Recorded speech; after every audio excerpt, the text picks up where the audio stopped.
Welcome to Unity Inspired Living. Our community began in 1989 as a small worldwide Unity book study group, and we've continued the momentum as an ever-evolving spiritual community. Each Sunday, you will find dynamic thought leaders delivering inspiring messages and talented musicians sharing sound healing through their melody. Here, we embrace ancient spiritual traditions, universal truths, and emerging wisdom. Let's check out this Sunday message. We're so grateful you've joined us.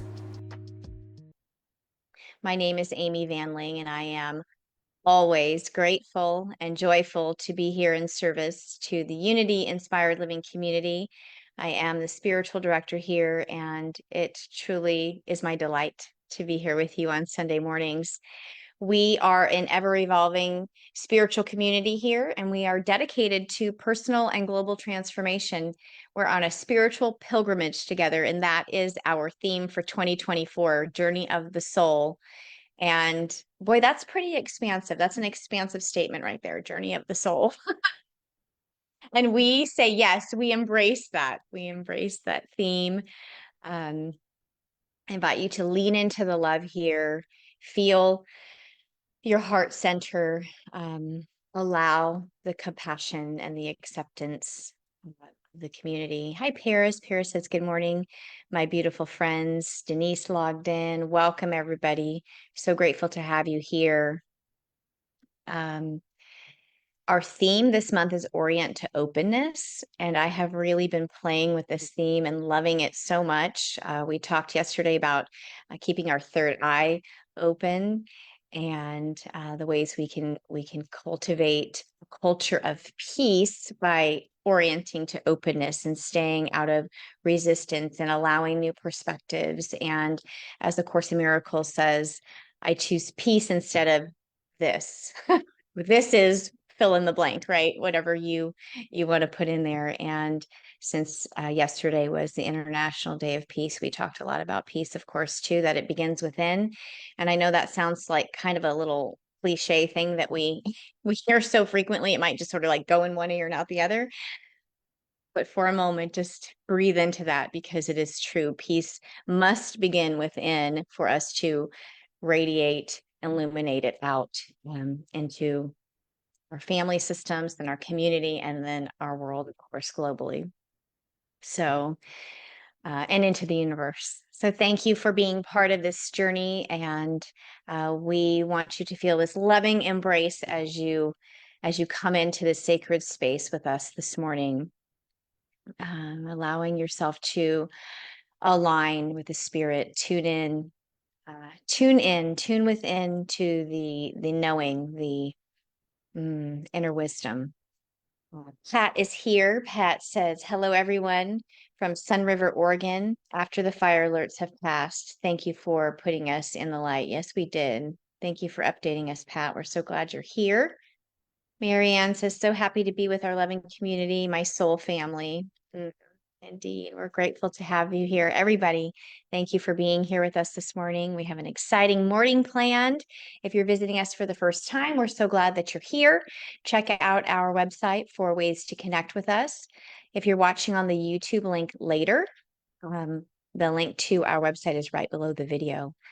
So reach out. We love to hear from you. Shout out to our tech guru, our tech angel, David, who makes everything happen on that end of the videos and technology. We appreciate you. Hi, Luinda. Luinda's here. She says, good morning, everyone. So today he's not on the screen yet because many of you know our mutual friend, Shawnee, got married, and they're having a reception this morning. And that is actually where Fred is right now. And he's going to tune in with us in just a short time, take himself away from the reception for a moment. I mean, that's love and dedication, isn't it? And zoom in with us. But for now, he's not on the screen yet, but he is back with our community today. And I am just delighted to have him as always. His message today is the power of being conscientious and reliable.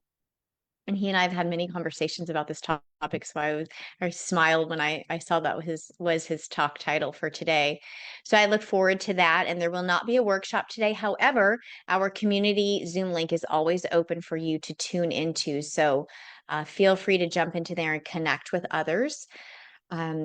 for some reason, our website on the mobile app is not quite functioning correctly, but on laptop and computer, it's fine. We'll get that glitch figured out this week for you. So it is always with uh, joy, I mean, immense joy enthusiasm,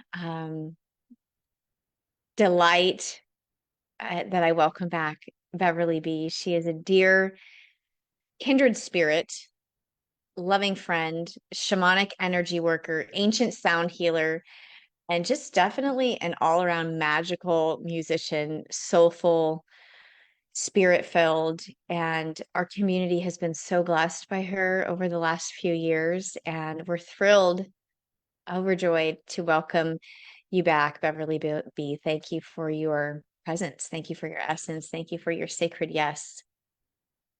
And the downloads that you share with us so freely, so graciously.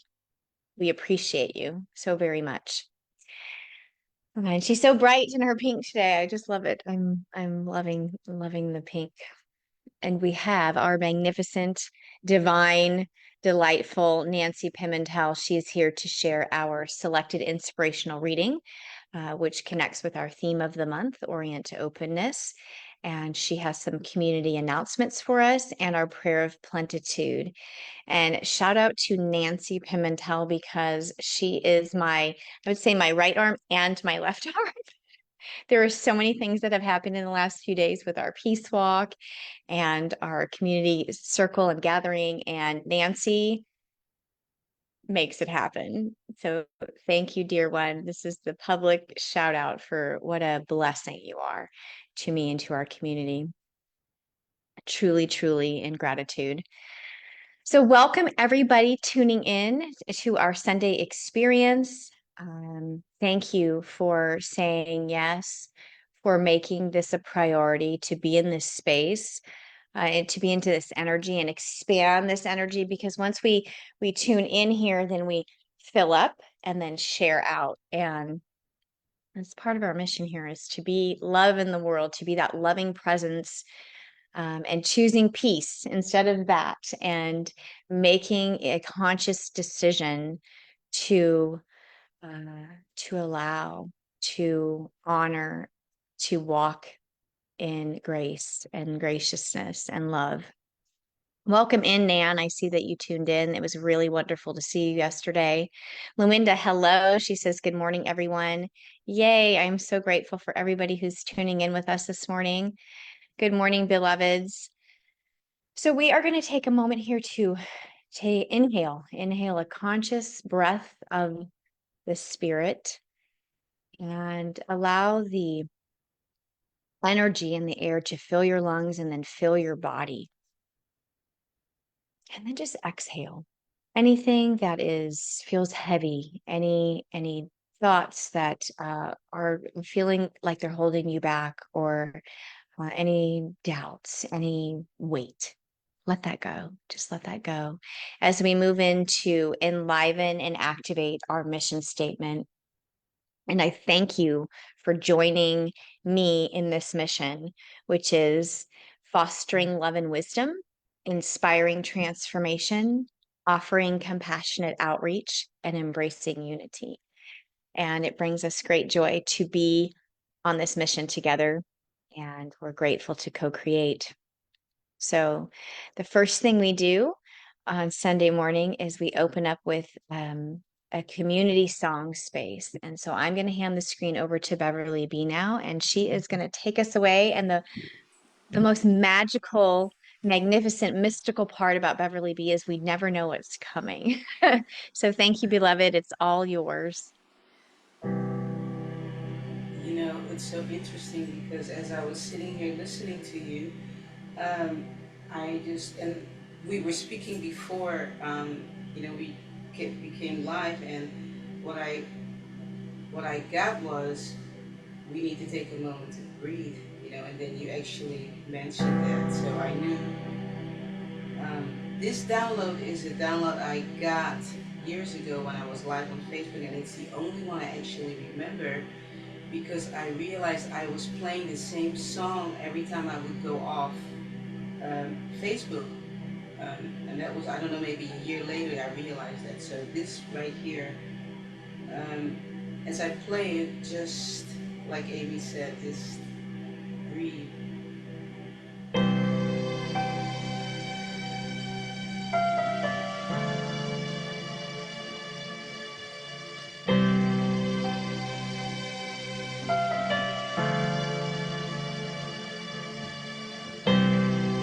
In, out.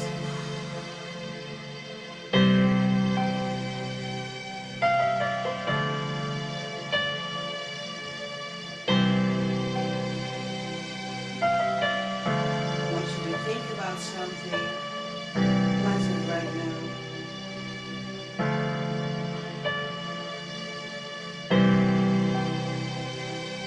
Move that negative energy out of the way.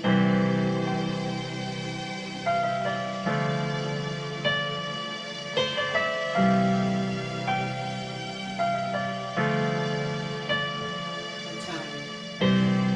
In, out.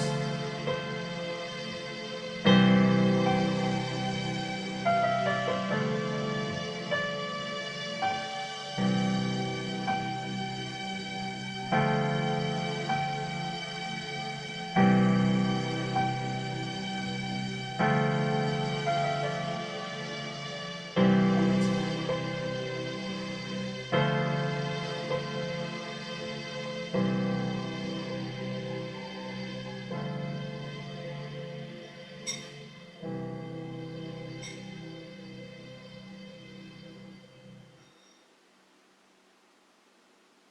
All Well, there is something so soothing and healing about anything that flows through you into right. that keyboard, and we're so grateful for that. I know it is potent um, message coming through those tunes. I know that might sound a little woo-woo, but it's It's all true. woo. It's all woo to me anyway. Yeah, it's all Going woo. woo. Oh, we're so grateful for you, Beverly B. Thank you. You're Okay, welcome. I'm going to hand the screen over to Nancy now, and she has our inspirational reading and some community announcements for us. Thank you, beloved. Good morning, everybody. For our announcements today, be sure to join us for the community connection from 11:30 to 12:30 on Zoom. Find the link on our homepage of our website, unityinspiredliving.org. We always have lively and inspiring discussions, so everyone is welcome. Our 9th annual Peace Walk was a big success and enjoyed by all. We had singing in the park. Amy was here to lead the service, and Father Tom Bonacci gave an outstanding talk. Kelly and her helpers created an amazing and beautiful lighted peace circle. We were back at our favorite park on Saturday, yesterday, for the community circle and potluck. The weather was perfect, and we all enjoyed socializing as we ate wonderful food brought by everyone. We are sending out a huge heartfelt thank you to all who are continuing to support the Mitchell Van Lang Family Memorial Fund each month. Please continue to make your donations via check, PayPal, or Zelle, no later than 2 days before the end of the month. Also, if you have an idea for an event for the month of October's monthly meanderings, please let Jan or me know so that we can advertise it in the weekly connection and you will have time to organize it. And remember, we encourage you to like and share our Facebook page and our YouTube page every time you visit them. And please subscribe to our YouTube page, Unity Inspired Living. It really makes a difference. Thanks for listening and for being such an integral part of our Unity Inspired Living community. And now, on to our reading. Our reading today is from the Daily Word, Open to Guidance. I am divinely guided and directed through Spirit within. In the quiet of the silence, I relax and become open and listen for my still, small voice. This voice is my intuition, my nudge from the mind of God, pointing me in the direction of my highest good.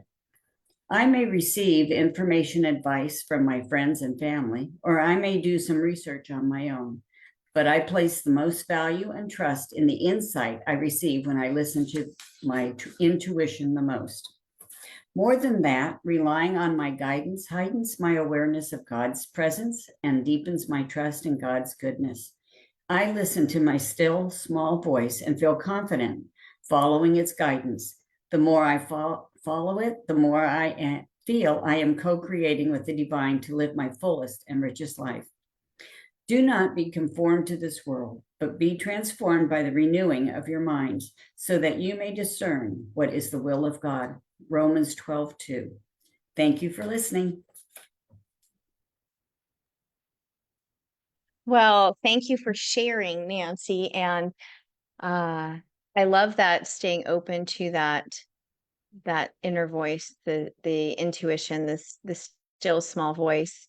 And that's why I love the pause so much, because when we pause, we allow that space to open to say, what's really the message for me versus, what's the world saying, or what am I feeling?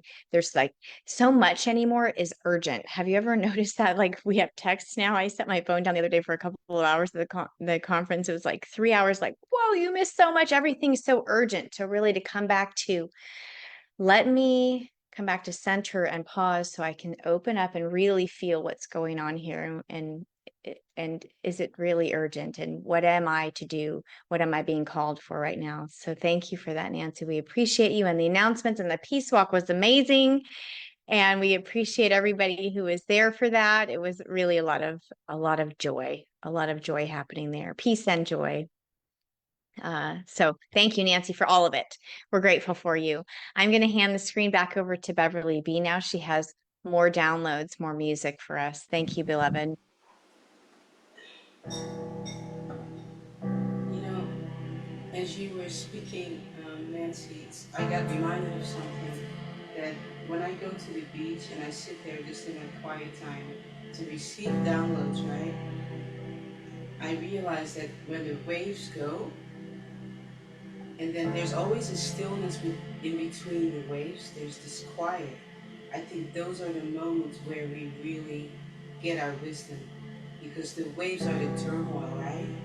And then the quietness, and I've been trying to tune into that, that quietness. So thank you for that reading, because it just confirms so much for me when it comes to the ocean, so.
I have to laugh Absolutely, because absolutely beautiful. Thank, thank you, beloved. Okay, Nancy, I'm handing the screen over to you for our prosperity blessing. Thank you. Join me now as we take a moment to become centered and take a breath. In prayer today, we focus on our abundant universe by affirming, I am willing to open my mind and heart to the flow of abundance. I am grateful for renewed life and open to creative ideas that prosper me. Infinite Spirit guides my way to new opportunities that enrich me. I am open and ready to receive an infinite abundance of health, happiness, love, and prosperity now. Each breath I take reminds me that life is ever flowing through me as me. I release any thoughts or beliefs that are holding me back. This is a new moment, and I am claiming my good. I am expanding in consciousness and embracing a new way of being. I am worthy of all the abundance God has for me. I am a magnet for good, attracting new experiences that prosper me. I trust that I am always guided to my highest good. With a grateful heart, I rejoice and receive blessings upon blessings, and so it is. Thank you. Thank you so much, Nancy. We appreciate you and bringing us into that space. I'm going to hand the screen right back to Beverly for our final song this morning. Thank you, Beverly.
We should call that song "The Silence in Between the Waves." I love that. Oh, thank you so much, Beverly B. We're so grateful for your presence, your song, your music, your downloads. Nancy, thank you for you, every single little thing about you and big thing. I love you both so very much. Beverly B has a website, which is, I was looking at it, was it Beverly B Music, yes, .com? Yep. And so if you would like to connect more with Beverly, that is the way to do it. Thank you both for being here. I Thank will you for see you having on me. the Facebook live stream side of everything. Mwah, blessings, Peace and blessings, blessings to you. blessings, peace and blessings. Okay, we have Dr. Fred Luskin, and we are going to dive right in. His bio's on the website, on my Facebook page, everywhere, so you can find out more about this phenomenal man. But he is taking time out from a very important event that he's at for us.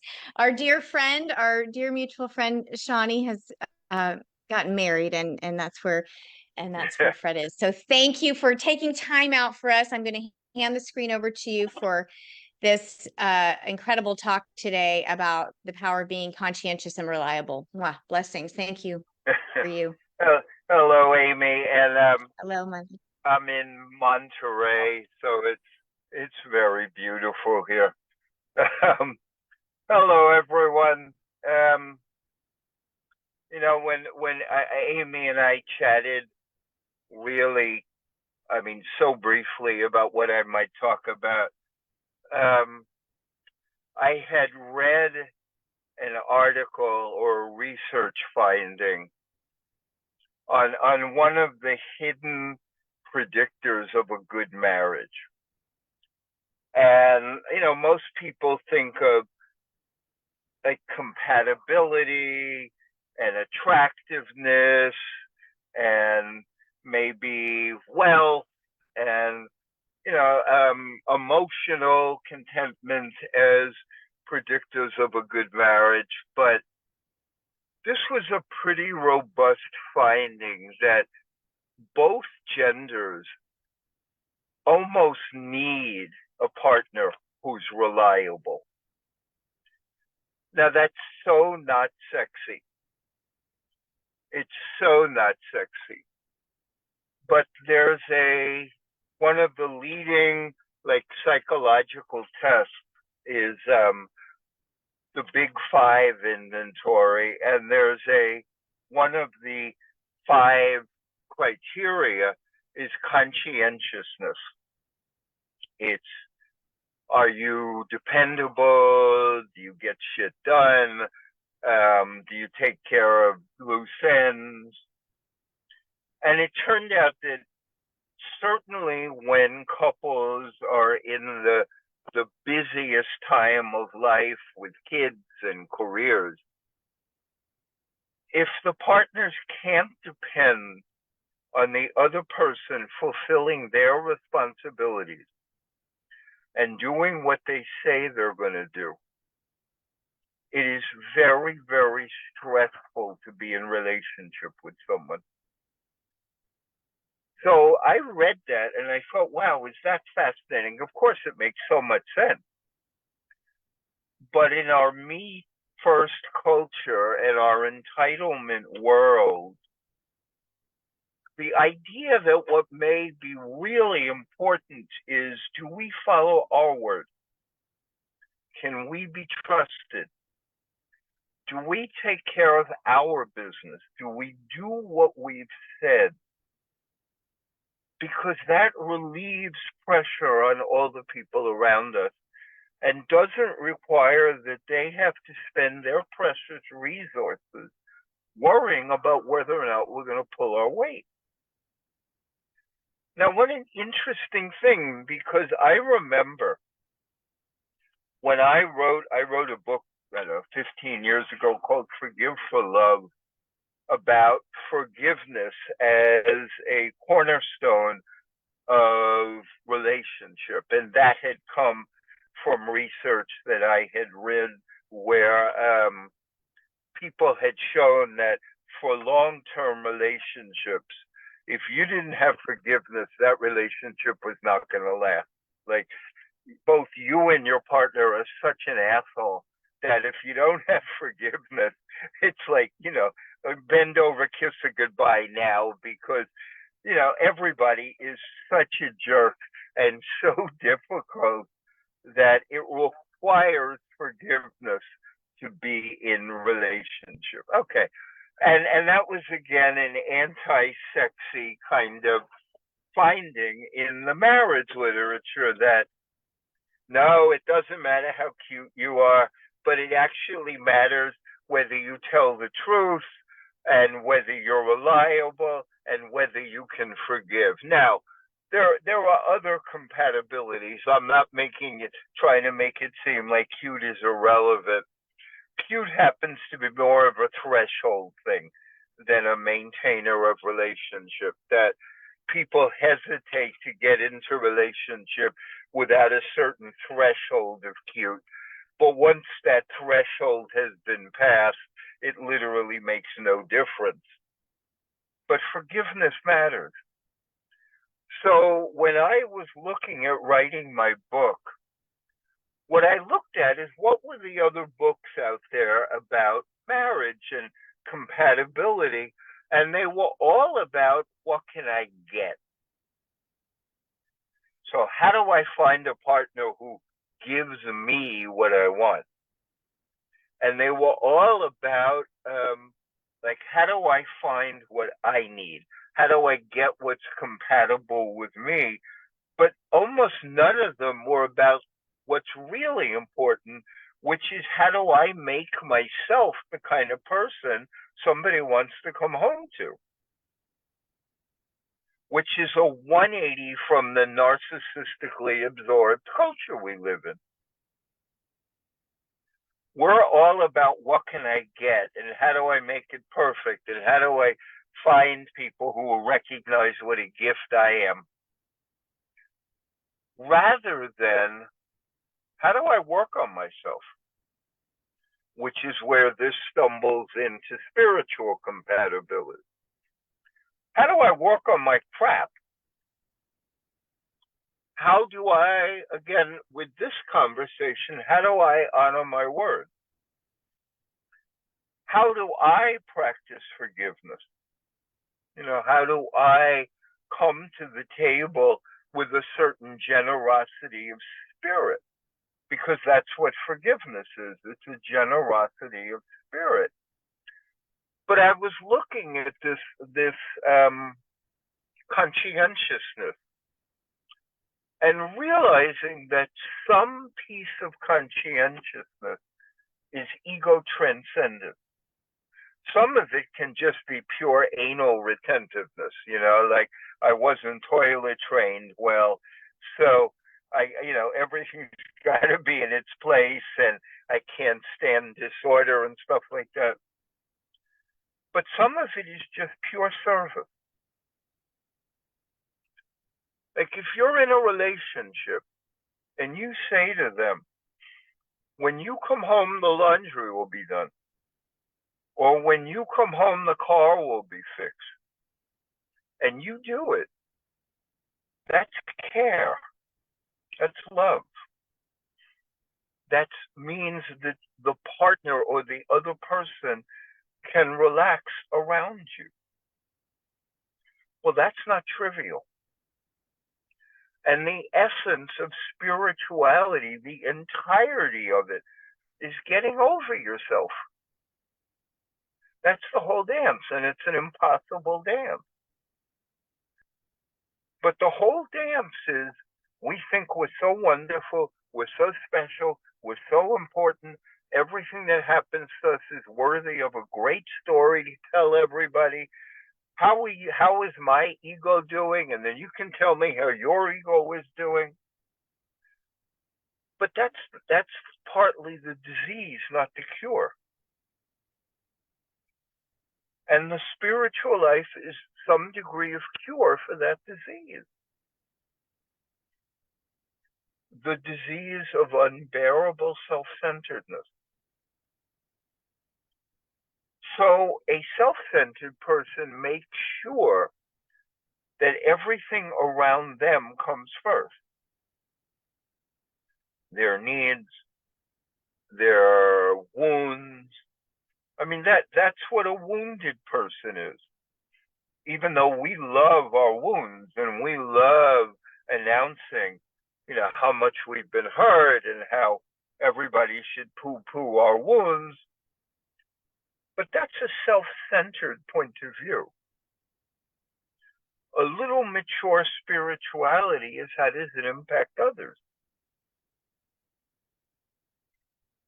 And if I can't get over my wounds, how do I apologize? It doesn't mean I have to be perfect, but how do I apologize? So let's say you're someone who's always late, which is a non-conscientious thing.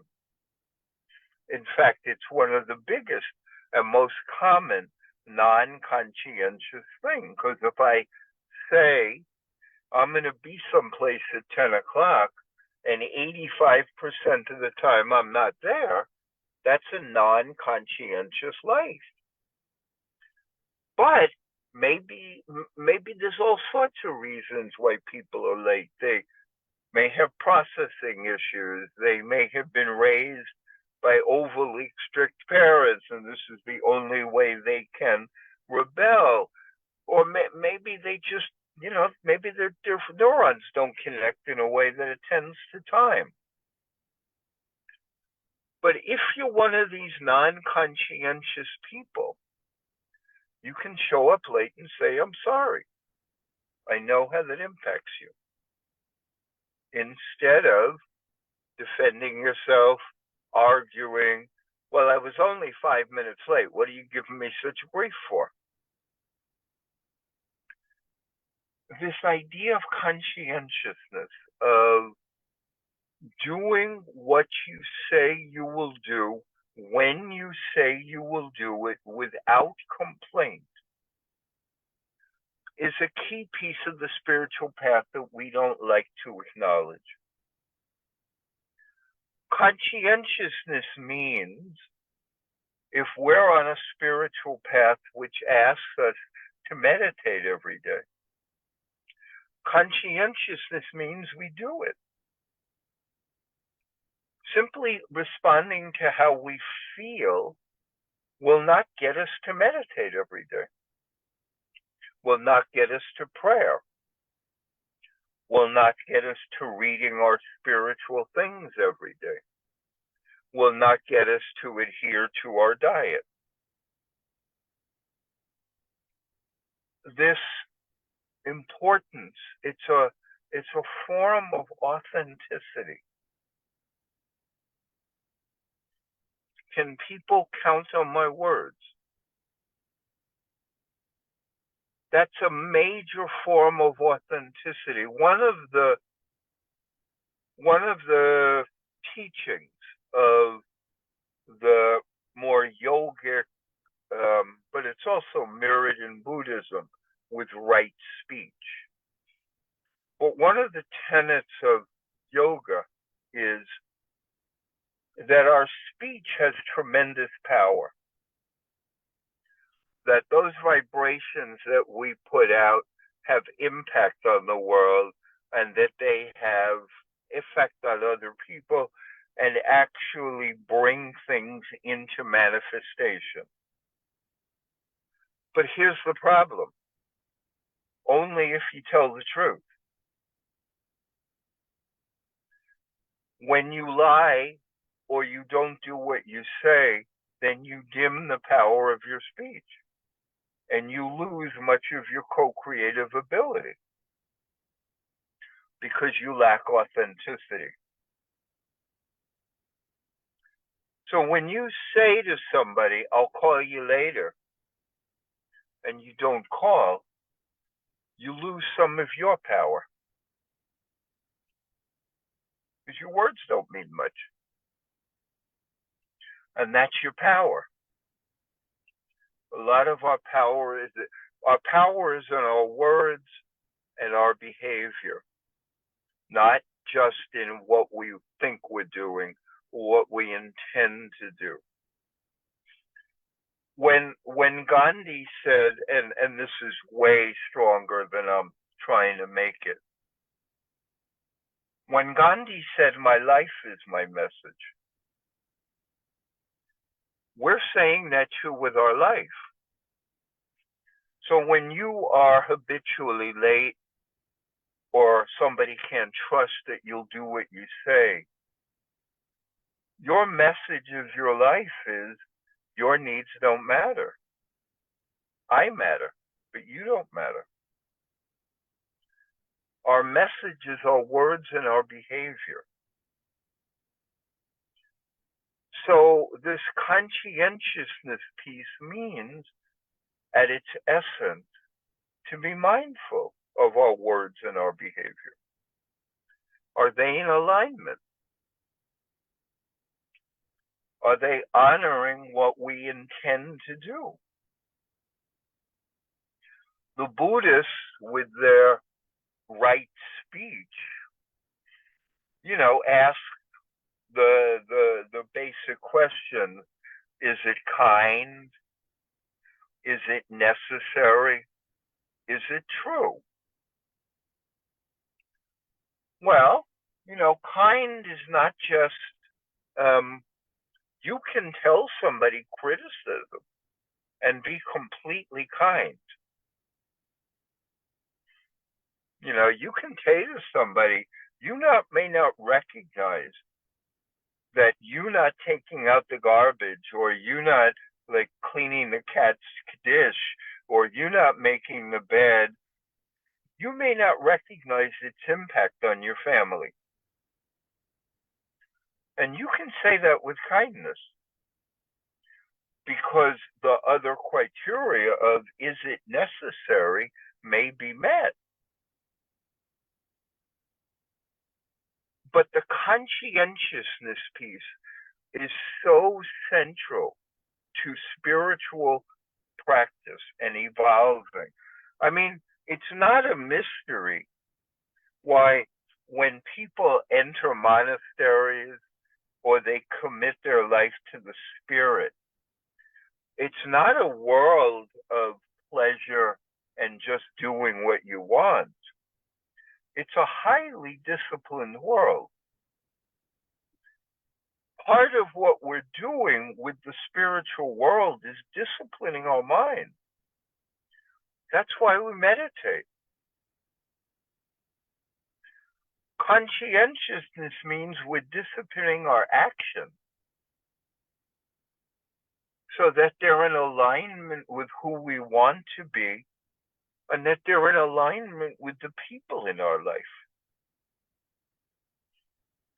You know, one of the things that makes this tricky is, certainly for my generation, the people who got into the spiritual stuff were usually the nonconformists, you know, or the hippies, or the people who smoked a lot of stuff, or took drugs, or dropped out.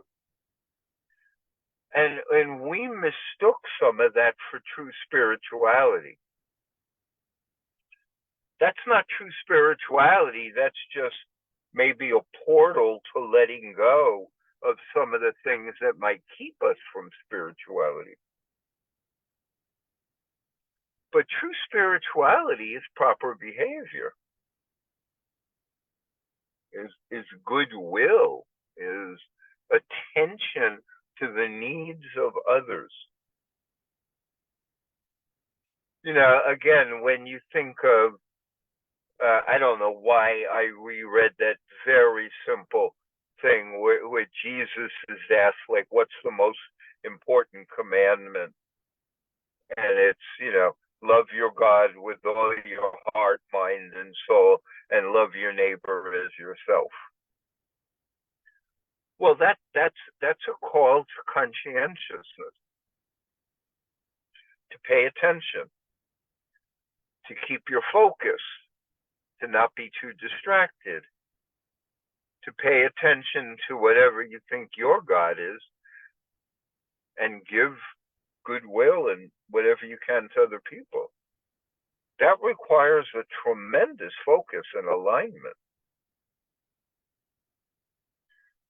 So when Amy asked me what it was that I wanted to talk about, that this had been on my mind, the like anti-hippie way of looking at the spiritual world. And I mean, certainly in many churches it's not missing, but there are enough where it is, that you have to show up when you say you're going to show up. And if somebody depends on you, you don't want to let them down. And if you make a mistake that impacts somebody else, you want to give a sincere thank you. I'm sorry. And the last piece that I will refer to about conscientiousness is, you want to pay attention to the goodness of others. That's part of being conscientious. When people do good things, do you notice, or are you too self-absorbed? When people do what they say they're going to do you say thank you, or are you too self-absorbed? Do you have an eye out for human goodness? That's part of this conscientious of paying attention, of doing what you're supposed to do, because in order to be conscientious in giving, You have to be conscientious in noticing, how much the world is feeding you. If you don't, which is the problem of most people, when they don't notice, they don't have enough awareness of goodness to want to be generous themselves. And if they notice all the ways that people disappoint them, which are legion, they then give themselves excuses for disappointing others. But what you want is to monitor yourself so that you are a dependable presence in this world. It's a low bar, but it's really hard. And that's the truth. It's a low bar, and it's really, really, really hard because it requires a lot of mindfulness. Am I dependable? Am I reliable? Am I somebody that's trustworthy? Do I work on it? If I say I'm going to do something, do most people know that it will happen, or are they already making a plan B? That's what you want to be careful of. Amy, it's always nice to see you. Thank you for inviting me back and back and back to your church. Thank you for saying yes and yes and yes. Where are you right now? Are you back home? No, I just left the Bay. I just left Oakland last night, and I flew down here to San Diego. So I'm at my mom's. So I was in LA, and then I flew up to the Bay when we chatted, and then now I'm back down here in San Diego. I'm so grateful. Give Shawnee and Natalia a hug from me. I love them. Thank you for saying yes to us. We're so grateful for you. It was a love-me ceremony. Oh, I can imagine. I can imagine. It really was nice, and they're very lucky to have met themselves, met each other when they did. Yeah, it's perfect alignment. So let me tell you one thing, and then I'm going to go, which I hope you'll laugh at. I was the officiant of the wedding. Okay, we're still on Facebook, though. You know that, right? Yeah, no, I want everybody here. Okay, good. Because they know Shawnee. No, this is a joke. And so one of the things I said, because this is Shawnee's first marriage, I said he's not exactly precocious in this, in terms of getting married. I said, and I know he has great pride that he got his marriage license before his Medicare card.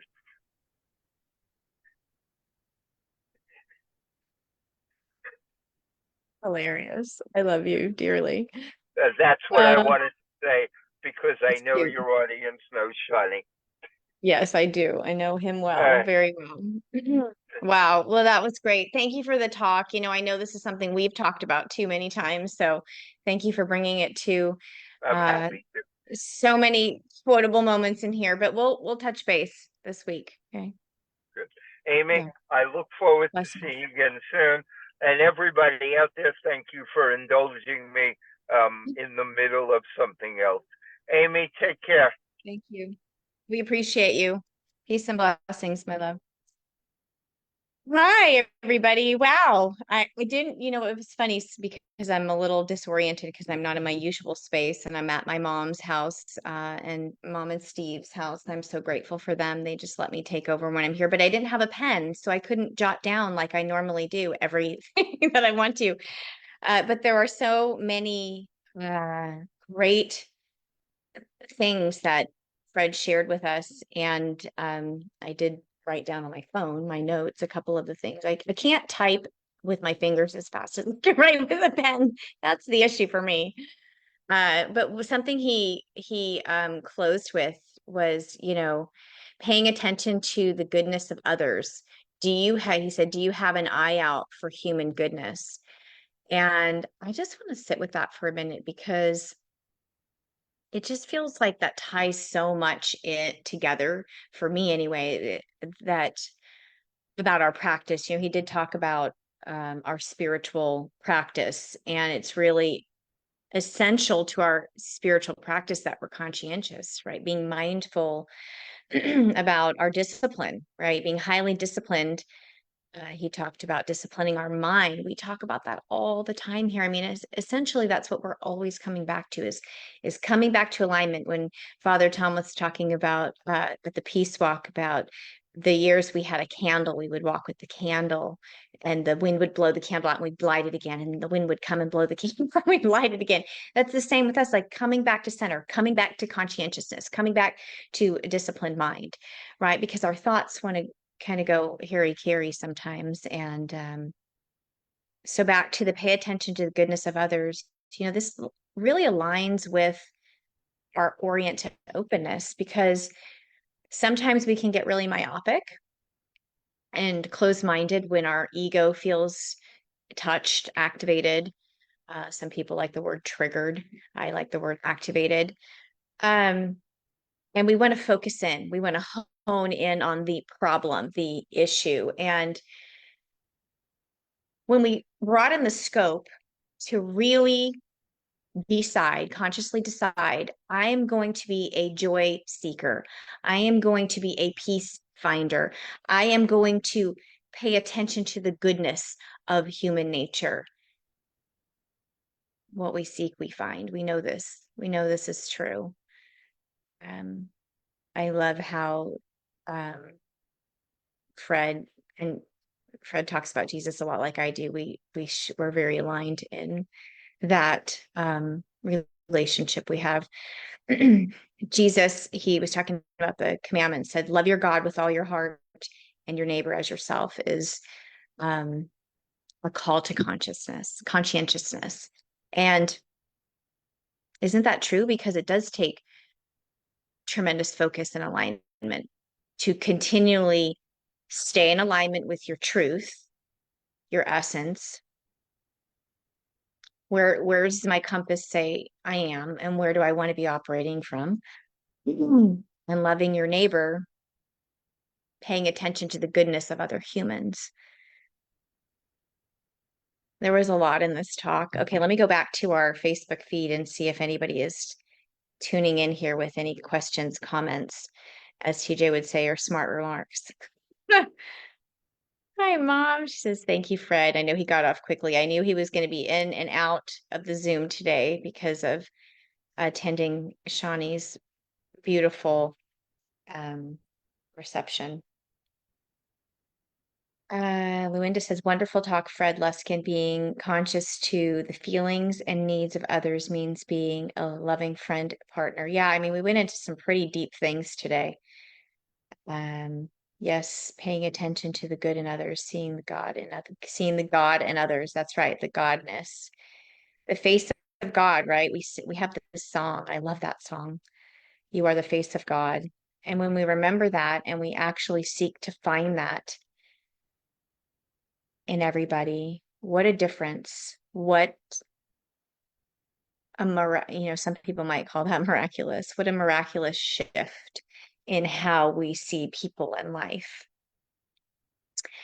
Yes, I loved that one too, Pat. Your life is your message. I jotted that down as well. I've said this, like, your life is your prayer, but yes, your life is your message. He said, Gandhi said, my life is my message. If you can't be true, I'm just going to read through some of my notes. Can people count on my word? And he said it was a major form of authenticity. Speech has tremendous power, impacts the world, and people brings things into manifestation, which we know this to be true. When we aren't true to our word, when people can't count on our word, it dims the power of your speech. You lose your power when you don't follow through on your word. I thought that was a piece that I don't hear talked about a lot. About how our word is powerful. And yet, if we don't use it in the highest vibration, what does that create? Right? We can just ask, what does that create? What else? Our message is in our words and our behavior. right speech. This is from Buddhism. Right speech is it kind? Is it necessary? Is it true? Byron Katie asked that too. Is it true? I love that. And, just coming back to what do they say when you're before enlightenment, chop wood, carry water. After enlightenment, chop wood, carry water. Sit with that, and that's really the place to be with that Fred was connecting in with us today. Michael J says authenticity. Amen. Authentic inner work on self means don't lie to myself. Yeah, he talked about that too, right? Doing the work. And we know what that means. We know what that means here in this community, especially. I love you all. I could chatter on about this for a really long time, but but for the sake of our time, honoring our time, we'll close with our prayer of divine awakening. And I bid you a beautiful Sunday and a fantastic week. I'll see you back here on Facebook Live next week. We have 5 Sundays in this month. I'm grateful for that because that gives me an extra Sunday to be live with you. So let me share my screen with you now. And I invite you to, Marianne says, enjoy the day. You're going to the beach, right? I invite you to speak this prayer out. Fill it with energy and life. Declare this for your day, for your life. The prayer of divine awakening. It's a new day, a beautiful day, a new beginning. I embrace this day with new eyes, an open heart, and expansive mind. I choose my vibrational frequency deliberately and consciously, harmonizing with life's events. I am receptive to source energy, divine guidance and wisdom available to me at all times. I commit to serve unconditional love fully and completely. I move forward in a state of appreciation, an extension of the one magnificent power and presence. I am sovereign, whole, and free, claiming dominion over my life as I go in peace and awaken to my divinity. And so it is. Shine on, bright ones, bright beings of love and light. I am so grateful for you. Thank you for co-creating the space. Thank you for saying your sacred yes to being here now. Marianne says Livermore Farmers Market today. Oh, that made me think of when Nancy was announcing the question about October meanderings. Maybe there's a pumpkin patch or something fall-ish that could be an event. So just putting that little seed out there. I love you all dearly, fully. Blessings, peace and blessings. I'll see you here next week. Same time, same place. It's a date. I love you all. Remember, the connection link is open, the Zoom connection link, if you would like to jump in there. There are usually others in there that would like to connect as well. Blessings, everybody.